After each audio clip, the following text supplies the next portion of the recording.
वटपौर्णिमे दिवशी वटपौर्णिमेला ब्राह्मण खासदार मेघा कुलकर्णी यांनी पुन्हा नौटंकी केलेली आहे.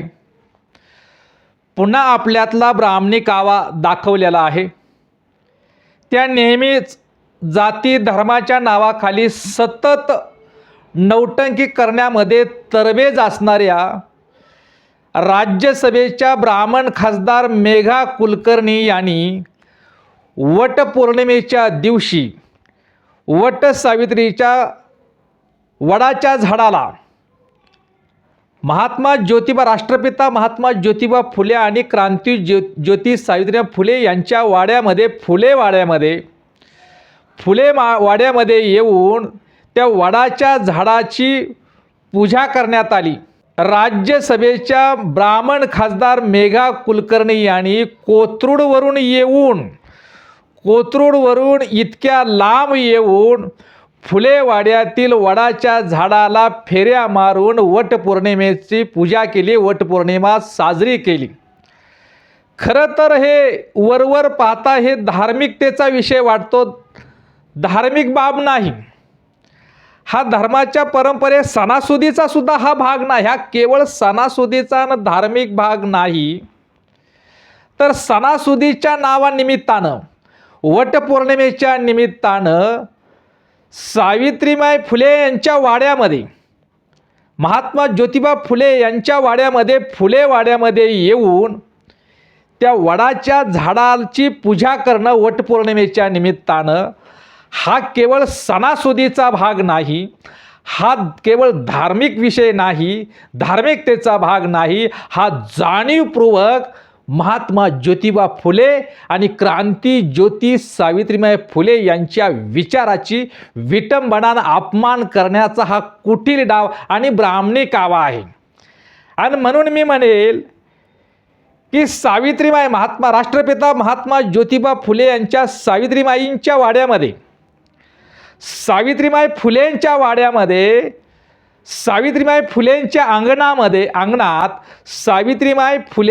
अंगणात वटपौर्णिमे दिवशी हा अंधश्रद्धेचा धिंगाणा. काय? सावित्रीबाई फुलेंच्या अंगणात वटपौर्णिमेच्या अंधश्रद्धेचा धिंगाणा, ब्राह्मण खासदार मेघा कुलकर्णी यांचा ब्राह्मणी कावा. खरं तर हा त्यांना वट धार्मिकतेचाच भाग असता. त्यांना वडाच्या झाडाची पूजाच करायची होती वटपौर्णिमे दिवशी, तर कोथरूडच्या भागात कुठंही वडाचं झाड असेल ना.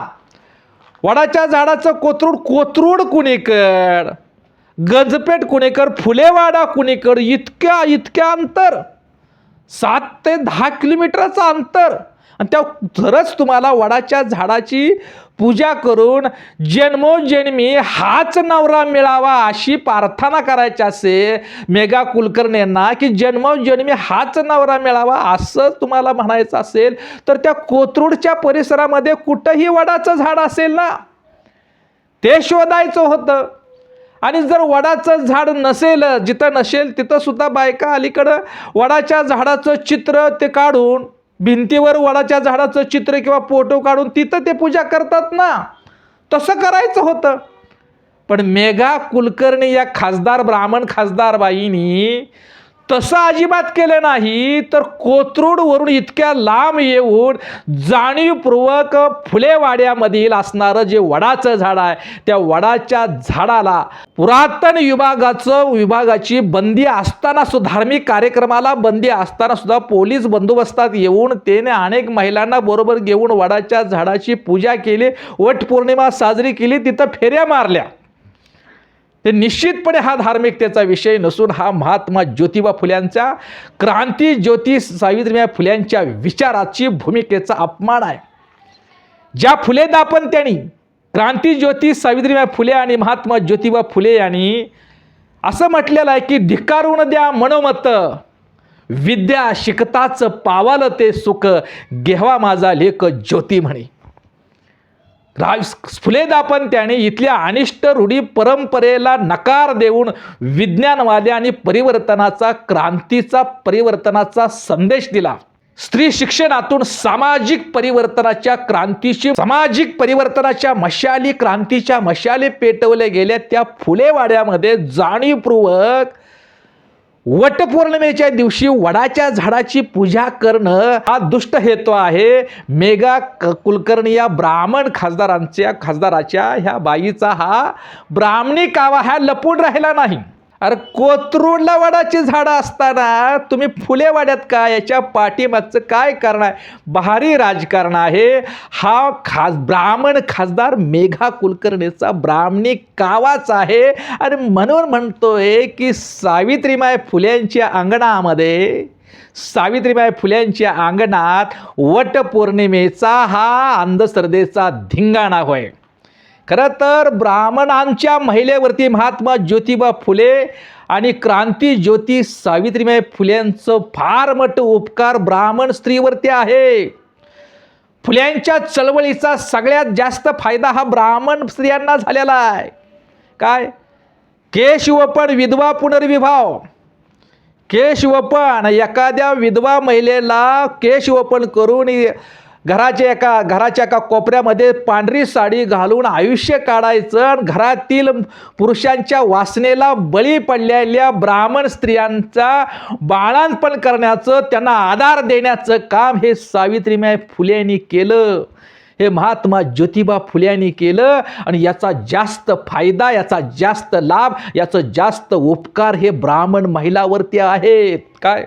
ब्राह्मण विधवा महिला हे ब्राह्मणाच्या घरातीलच पुरुषांच्या वासनेला जास्त बळी ठरल्या. काय? ब्राह्मणामधील विधवा महिला ह्या ब्राह्मणांच्याच पुरुषांच्या वासनेला सगळ्यात जास्त बळी ठरल्या.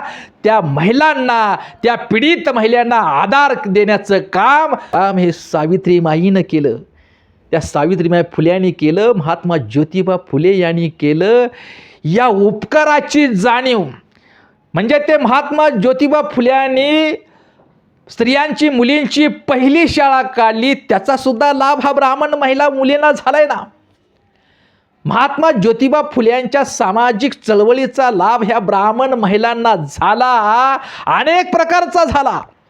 याची जाणीव ब्राह्मण समाजातील महिला वर्गाने ठेवली नाही. राष्ट्रपिता महात्मा ज्योतिबा फुले आणि क्रांती ज्योती सावित्रीबाई फुले यांच्या उपकाराची जाणीव ब्राह्मण महिलांनी अजिबात ठेवली नाही. त्यांच्यातील ब्राह्मणांनी महात्मा फुल्यांना, सावित्रीबाई फुल्यांना आजही स्वीकारलं नाही. फक्त फायदा घेतला आणि आज सुद्धा फायदा घेतात. मेघा कुलकर्णी ब्राह्मण असताना, एक स्त्री असताना सुद्धा महात्मा ज्योतिबा फुले आणि सावित्रीबाई फुल्यांचं उपकार तुमच्यावरती आहे. तरी सुद्धा तुम्ही सावित्रीबाई फुल्यांच्या वाड्यामध्ये वटपौर्णिमा साजरी करून सावित्रीबाई फुल्यांच्या विचाराची बदनामी, अपमान आणि विटंबना करताय. आज तुम्ही ज्या खासदार म्हणून वावरताय ना, नौटंकी करताय खासदार म्हणून जे आहे तुम्ही, ही महात्मा ज्योतिबा फुले आणि सावित्रीबाई फुले यांनी स्वतःच्या अंगावरती शेणा विटा दगडाचा मारा सहन केला. त्या कष्टाचं ते फळ आहे. महामानव डॉक्टर बाबासाहेब आंबेडकरांनी संविधान लिहिलं. त्या संविधानाची ती क्रांती आहे. त्याचा हा परिणाम आहे. त्याचे हे उपकार आहेत. तुम्ही विसरला. त्यावेळेला महात्मा ज्योतिबा फुले आणि क्रांती ज्योती सावित्रीबाई फुले यांनी ब्राह्मण मुली सहित सर्व बहुजन समाजाच्या मुलींना शिक्षण देण्यासाठी जात असताना शेणा विटा दगड मारली जात. ब्राह्मण पुरुषाकडून दगड मारली गेली. आज मेघा कुलकर्णी या ब्राह्मण स्त्री खासदारांनी फुलेवाड्यामध्ये वटसावित्रीची पौर्णिमा साजरी करून आज ब्राह्मण खासदार असणाऱ्या मेघा कुलकर्णी यांनी ते वाड्यात जाऊन वटपौर्णिमा साजरी करून फुले वाड्यात जाऊन खऱ्या आज सुद्धा सावित्रीबाई फुले आणि महात्मा ज्योतिबा फुले यांच्यावरती या ब्राह्मण महिलेनं, मेघा कुलकर्णी या ब्राह्मण महिलेनं दगडच मारली. हो, त्यांच्या विचारावर दगडच मारले. एक प्रकारची आज वटपौर्णिमेच्या दिवशी ब्राह्मण महिला खासदार असणाऱ्या मेघा कुलकर्णी यांनी वटपौर्णिमा साजरी करून एक प्रकारे महात्मा ज्योतिबा फुले आणि सावित्रीबाई फुले यांच्या विचारावर दगडच मारली. ते सुद्धा कुठं? फुलेवाड्यात जाऊन दगड मारली. या गोष्टीचा मी निषेध करतोय. आणि म्हणून सावित्रीमाईंच्या अंगणात वटपौर्णिमेच्या अंधश्रद्धेचा धिंगाणा आणि ब्राह्मण खासदार मेघा कुलकर्णीचा ब्राह्मणी कावाच यातून दिसून येतो. तुम्हाला वट सावित्रीने खासदार नाही केलं, सत्यवान सावित्रीनं तुम्हाला खासदार नाही केलं, वटपौर्णिमेच्या हिंदू धर्म व्यवस्थेनं तुम्हाला खासदार आणि सन्मान आणि शिक्षण नाही दिलं, तर महात्मा ज्योतिबा फुले आणि सावित्रीबाई फुले यांनी स्वतःच्या अंगावर शेणाविटा दगडाचा मारा सहन करून तुम्हाला शिक्षण दिलं. याची जाणीव स्त्री म्हणून तर थोडी तर ठेवायला पाहिजे होती, लाज वाटायला पाहिजे होती तुम्हाला. अरे मनाला तर लाजा. आपण काय करतोय? नेहमी जाती धर्माच्या नावाखाली नौटंके करणाऱ्या मेघा कुलकर्णी यांनी फुलेवाड्यात जाऊन वटपौर्णिमा साजरी करणं हा धार्मिकतेचा, हा सणासुदीचा विषय नसून सरळ महात्मा ज्योतिबा फुले आणि सावित्रीबाई फुले यांच्या विचाराची त्यांनी जाणीवपूर्वक अपमान केलेला आहे, जाणीवपूर्वक विटंबना केलेला आहे. म्हणून हा त्यांचा ब्राह्मणी काव आहे, लक्षात घ्या. अरे वटपौर्णिमा हा अंधश्रद्धेचं प्रतीक आहे. वट धर्माच्या नावाखाली, परंपरेच्या नावाखाली स्त्रियांना मानसिक गुलाम बनवण्याची अंधश्रद्धा, मानसिक गुलाम बनवण्याचं ब्राह्मणी षडयंत्र म्हणजे वटपौर्णिमा. वटपौर्णिमा हा पुरुष प्रधान संस्कृतीला बळकटी चालना देण्याचा हा प्रकार आहे. जन्मोजन्मी हाच नवरा मिळावा, 7 जन्मी हाच नवरा हाच पती मिळावा म्हणून ती मागणी वडाच्या झाडाला फेऱ्या मारून ती मागणी करायची. मग तो नवरा दारुडा का असना, नवरा हुंडाबळी घेणारा का असना, नवरा मारजोड करणारा का असना, नवरा कितीही वाईट असला तरी हाच नवरा मिळावा, ही मानसिक गुलामी स्त्रियांच्या मध्ये आणि स्त्रियांच्या माध्यमातून पुरुषप्रधान संस्कृती आणि ब्राह्मणी धर्मव्यवस्था टिकवून ठेवण्यासाठीच वटपौर्णिमे नावाची सत्यवानाची कथा, सावित्रीची कथा, भाकड कथा, काल्पनिक कथा रचून स्त्रियांना गुलाम करण्याचं हे षडयंत्राचा भाग म्हणजे वटपौर्णिमा आहे. आणि याचं चिरफाड करण्याचं काम, या अंधश्रद्धेचं चिरफाड करण्याचं काम महात्मा ज्योतिबा फुले आणि क्रांती ज्योती सावित्रीबाई फुले यांनी केलं. त्याचं उपकार इथल्या स्त्रियावरती आहे, ब्राह्मण स्त्रियावरती आहे. मग पुनर्जन्म हा काल्पनिक गोष्ट आहे. पुनर्जन्म, मागचा जन्म मिळाला, पुनर्जन्म हा एकदाच मिळतो. एकाच जन्मामध्ये नवरा बायकोनी पती पत्नीनं चांगलं वागून आपला संसार हा सुखी करायचा असतो. एकमेकाचा सन्मान, एकमेकाची प्रतिष्ठा राखून सुखी करायचा असतो. यासाठी जगातलं सगळ्यात उत्तम आणि आदर्श उदाहरण म्हणजे महात्मा ज्योतिबा फुले आणि क्रांती ज्योती सावित्रीबाई फुले. हा पती पत्नीचं किती केवढा मोठा आदर्श. हा आदर्श घेऊन महाराष्ट्र नव्हे तर भारतीय स्त्रियांनी आपल्या बरोबरच आपल्या संसाराचा, आपल्या कुटुंबाचा आणि समाजाचा उद्धार करावा. याचं त्या आदर्शाचं प्रतीक म्हणजे फुलेवाडा आहे. आणि त्या फुलेवाड्यात तुम्ही सत्यवानाची सावित्रीचं उदात्तीकरण करायला लागलाय. स्त्रियांना अंधश्रद्धेत ढकलून देण्याचा प्रकार खासदार असताना आणि स्त्रिया असताना एका ब्राह्मण महिला खासदाराने केलं. हा ब्राह्मणी काव आहे हो. आज घटस्फोटाचं प्रमाण वाढलेलं आहे. पती पत्नीनं म्हणजे अनैतिक संबंधातून पती आपल्या पत्नीला मारतोय आणि पत्नी सुद्धा आपल्या पतीला मारण्याचे प्रकार आणि घटना महाराष्ट्रात घडत आहे. लिव्ह इन रिलेशनशिपचे प्रकार वाढत आहे. कुटुंब व्यवस्था उद्ध्वस्त होत आहे. विवाह संस्था यांचं पावित्र्य आणि विवाह संस्था आज मोडकळीस आणि उद्ध्वस्त होत आहे.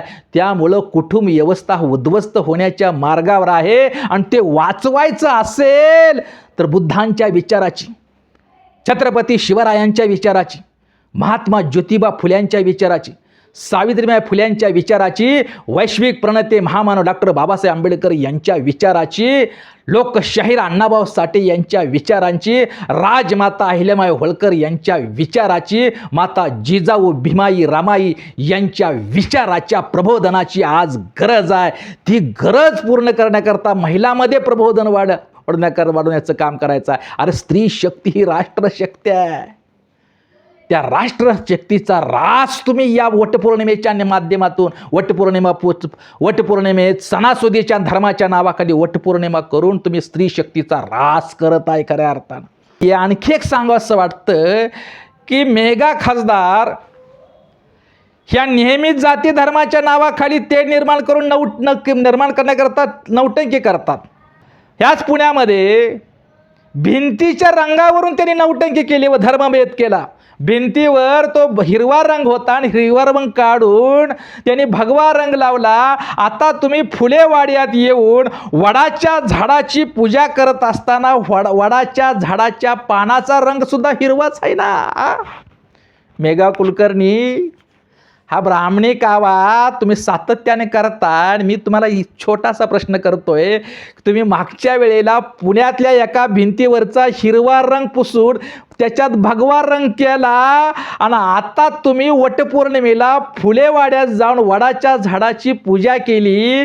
त्या वडाच्या झाडाच्या रंगाचं, वडाचं झाड हे हिरवंच आहे, वडाच्या झाडाची पानं हिरवीच आहेत आणि मग तुम्ही त्या वडाच्या झाडाची पानं भगवी करून तुम्ही पूजा करायला पाहिजे होती ना.